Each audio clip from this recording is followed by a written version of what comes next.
네, 글로벌 이슈에서 투자 아이디어를 찾아보겠습니다. 김종희 연구위원과 함께합니다. 먼저 얼굴이 비춰졌네요. 안녕하십니까? 안녕하십니까? 네, 어떤 소식 전해드릴까요? 네, 최근에 국내에서 또 태양광 종목군들이 조금씩 반응을 하고 있거든요. 이것이 이제 글로벌적인 현상인 것인지 살펴봐야 될 것 같고요.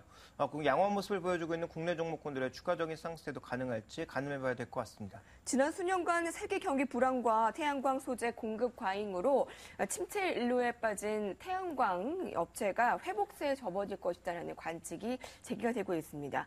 지금 세계 태양광 시장이 장밋빛 전망이 많이 나오고 있는데 실제로 지금 현황이 어떻습니까? 현황은 아직까지는 장밋빛 전망까지는 아니지만 네. 어느 정도 회복세를 보여주고 있다. 바닥은 찍었다라는 시각은 분명히 나타나고 있는 것 같고요. 전망을 먼저 좀 살펴보실 필요가 있겠는데요. 전망치를 살펴보면 그동안 이 수급 불균형이 굉장히 심각했죠. 공급 과잉이 타이트한 모습이었는데 이 공급 과잉 자체가 조금씩 해소되는 모습을 보일 것이다. 특히 이 중국 업체들의 구조 조정이 나타나면서 향후 이런 부분들은 긍정적으로 나타날 것이다. 이렇게 얘기가 나오고 있습니다. 준비된 그림을 보시면 태양광 업체들의 생산 능력과 수요를 비교해 보는 것인데요. 실제적으로 이제 생산해낼 수 있는 능력은 파란색 차트로 표시되고 있고, 실제로 지금 생산해내고 있는 능력은 빨간색으로 표시가 되고 있고요. 이 보라색 차트가 현재 지금 수요량이라고 보실 수가 있습니다. 자, 그렇다면 2013년까지는 여전히 공급 초과가 나타나고 있지만 2015년부터는 서서히 이제 공급 초과가 줄어들면서 2016년도부터는 수요와 공급이 거의 일치하는 모습을 보일 가능성, 이런 부분들이 제기가 되고 있는 거죠. 그래서 이 공급 초과는 2015년을 기점으로 서서히 회복될 가능성이 제기가 되고 있기 때문에 그동안 굉장히 많았던 이 공급 초과 물량들, 실제 수요보다 많았던 이런 공급 초과 물량들이 2013년을 기점으로 해서 서서히 줄어들고 2015년에는 좀 의미 있는 반등을 보일 것으로 현재 시장에서는 예상을 하고 있습니다. 그런데 이 예상이 거의 매년 틀려서 과연 의미가 있을지 모르겠습니다만 어쨌든 지금 전망 자체는 그렇게 나오고 있고요. 그 다음에 우리가 좀 살펴봐야 될 것은 태양광이 굉장히 넓은 이 밸류 체인을 가지고 있는데요. 이 밸류 체인의 중단이라고 볼 수 있는 셀과 모듈 업체들의 전반적인 수익성은 지난 1분기를 기점으로 플러스로 돌아서고 있습니다. 아직까지 영업이익은 마이너스를 보이는 그런 회사들이 많고요. 지금 보시고 있는 지표는 매출액 총이익률입니다. 그래서 그동안 매출액 총이익률 자체도 마이너스에 들어가면서 전체적으로 지금 구조조정이 좀 급해질 수밖에 없는 국면이었고, 이 구간 안에서 재무적으로도 굉장히 어려워진 회사들이 많았는데 어쨌든 매출 총이익률 대비해서는 이익이 나고 있다는 것은 영업이익 측면에서는 일부 손실을 보는 기업도 있겠지만 서서히 이제 더 이상 재무구조가 악화된다든지 업황의 이제 그 불황의 끝은 조금씩 보이는 것이 아닌가, 이런 신호로 시장이 판단하고 있는 것 같고요. 그 다음에 이제 이것을 주가가 어떻게 반영하고 있는지를 살펴보게 되면 조금 전에 살펴봤던 하나솔라원이라든지 JA솔라라든지 잉리 같은 전반적인 업체들의 주가 흐름이 최근에 바닥을 찍었다라는 정도죠. 그래서 우리가 흔히 얘기하는 원형 바닥형과 비슷한 그런 모습을 나타내고 있는데 아직도 저항선은 많이 남아 있습니다. 자, 이런 저항선을 돌파할 만한 그런 체력이 있는지는 확인이 필요하지만 어쨌든 분명한 것은 바닥을 형성했다라는 쪽에 시장은 좀 무게를 두고 있는 상황이고요. 실제로 가격들을 보시면 폴리실리콘도 추가적으로 더 내려가지는 않고 있습니다. 물론 수익성을 회복할 수 있는 한 $25 이상의 가격까지는 아직 거리가 있습니다만 어쨌든 더 내려가지는 않고 있는 국면이고요.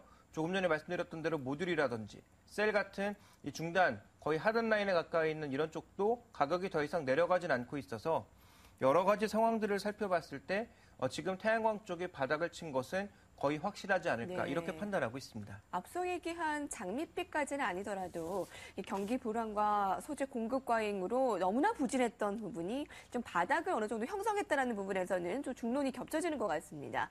인도에서는 어제였나요? 이 세계 최대 규모의 태양광 발전소 설립 추진 소식도 있었는데 국가별로 좀 다른 현황이 나타날 것 같습니다. 어떨까요? 네, 국가별로 보시면 그동안 태양광의 주류는 유럽이었습니다. 독일이나 이탈리아 같은 유럽 지역이 태양광 시장의 가장 중심 시장이었는데요. 최근에는 이런 양상들이 좀 바뀌고 있고 향후 더 시간이 지나가게 되면 비중 자체는 더 크게 바뀔 것으로 예상이 되고 있는데요.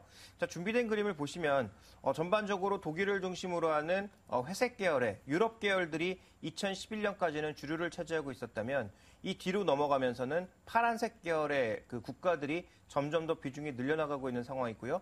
전체 볼륨도 커지고 있는 상황입니다. 물론 문제는 지난 한 2010년도 예측을 보면 예측 자체가 이랬거든요. 그런데 이 예측치는 과거에 비해선 많이 낮아졌고요. 어쨌든 국가별로 지금 살펴보시면 중국을 중심으로 해서 아시아 국가들과 이머징 국가들의 전반적인 발전량이 증가할 가능성, 이런 부분에 무게를 두고 있는 상황이고요. 선진국 쪽에서 보면 지금 유럽이 줄어드는 것만큼 다른 쪽에서 증가하고 있는 양상인데 대표적으로 일본입니다. 지진이 발생한 이후에 태양광 비중을 크게 좀 늘릴 것으로 예상이 되고 있죠. 2012년과 2013년에 전반적인 설치량 추이가 가장 크게 차이를 보여주고 있고 이후에도 꾸준하게 가정용 수요를 중심으로 혹은 지역의 소형 발전소를 중심으로 꾸준히 증가할 것으로 현재 예상이 되고 있고요. 미국도 마찬가지입니다. 미국도 변화율 자체가 큰 것은 아닙니다만 꾸준하게 지금 태양광 쪽의 수요를 늘려나갈 것으로 현재 전망이 되고 있고요. 현재 히어로가 될 수 있는 것은 중국입니다. 다 아시다시피 베이징 같은 국가의 미세먼지량이 지금 서울의 2배를 넘어서고 있는 양상이죠. 환경오염과 관련돼서 굉장히 민감하게 반응을 하고 있고 네. 또 환경을 다시 되살리고자 하는 그런 모습들이 중국 정부의 정책에서도 많이 드러나고 있어서 이번에 삼중전회에서 이와 관련된 대책들이 좀 더 가시화될 가능성도 많이 얘기가 되고 있습니다.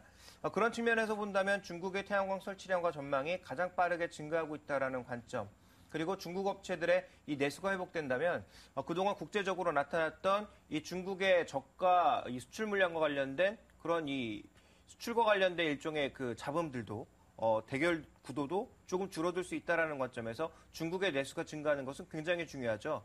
그동안 태양광 시장을 망가뜨렸던 것은 중국이었거든요. 그러니까 중국의 저가 물량들이 워낙 수출이 많이 되면서 태양광 시장 전반을 해치는 모습이었는데 중국의 내수가 증가한다면 그만큼 만들어낸 공급과잉 물량들을 전부 수출할 필요가 없는 거죠. 중국의 내부에서 흡수할 수가 있으니까요. 그래서 이 중국의 내수가 증가하는 것은 전체 태양광 산업 구조 개편에는 굉장히 중요한 역할을 할 것이다. 이렇게 좀 봐야 될 것 같습니다. 예. 중국의 전체적인 일조량을 좀 살펴보시면 붉은색으로 표시되는 것이 일조량이 많은 지역이라고 볼 수 있을 것 같은데요.